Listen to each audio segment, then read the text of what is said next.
Allow him to reach up to strides of 9 feet, jump 7 feet from a standing position, which would easily clear my head, and get up to about 50 kilometers per hour. Now the emu does belong to a whole family of flightless birds known as the rat types, which also includes the kiwi and the rhea. But I think our volunteer has done an excellent job for us, and Mambo has as well, so let's have a big hand for both of them. Now, of course, many people have heard the expression blind as a bat, but that is just another bat myth, and even though sight varies between all the species out there, no bat is truly blind, and with Dewey's big eyes, he could see just as well as you or I could. Now, Dewey does rely on that eyesight to find the fruit trees that he feeds from. Now, even though many bats do use echolocation, such as the bats we have around here, to find their prey items, Dewey here does rely on vision because he doesn't have that ability. Now, of course, it's not every day you get to see such a large bat flying around, so we'll see if Dewey can crash land into that hammock, much like he would the trees in the wild. Now, bats do have to actually grow up pretty quickly to get ready for flight. The babies are actually born 1/3 of the mother's body size, and if that were a human, it would be the equivalent of a mother giving birth to a 50-pound baby. Which is pretty crazy, but here we'll see if Dewey can crash land. Now, it will look pretty painful on his part, but they're very used to that. It actually makes a soft landing for him, considering they do crash land into the trees they live in the wild. Now, he is an Indian flying fox, but he's not a fox at all. He is named that for the shape of his head, as well as the reddish-brown fur on his chest.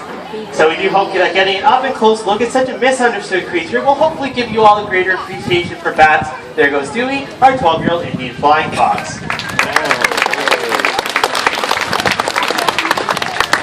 Now we will be bringing the show back to birds by introducing you all to the national bird of India.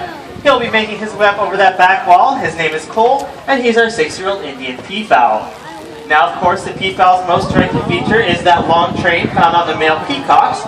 And although Cole is a male, he is missing that train right now because the breeding season has ended, so he has molted those train feathers, but he will begin to regrow them in January of next year. Now, many people will often ask us why Cole is completely white. He has actually inherited a rare trait from both his parents, but he's not an albino. An albino would have red or pink eyes instead of the beautiful blue eyes that Cole has here. But he's done an excellent job showing off his unique lack of color for us. There goes Cole, our 6-year-old Indian peafowl. Now, Asia is the only... Now, those long red legs of his also come in very handy for running and jumping. Now, the running can actually carry them up to 25 kilometers per hour, which helps them to escape predators.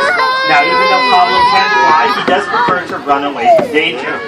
Now, he is also able to catch down prey with that speed. And much like Maybelline, Pablo has his favorite toy at the safari, his rubber lizard over here. And with a very unique hunting style, watch very closely as he approaches that. He runs to grab it, get a good hold, build a little suspense for everyone here today, and smash it.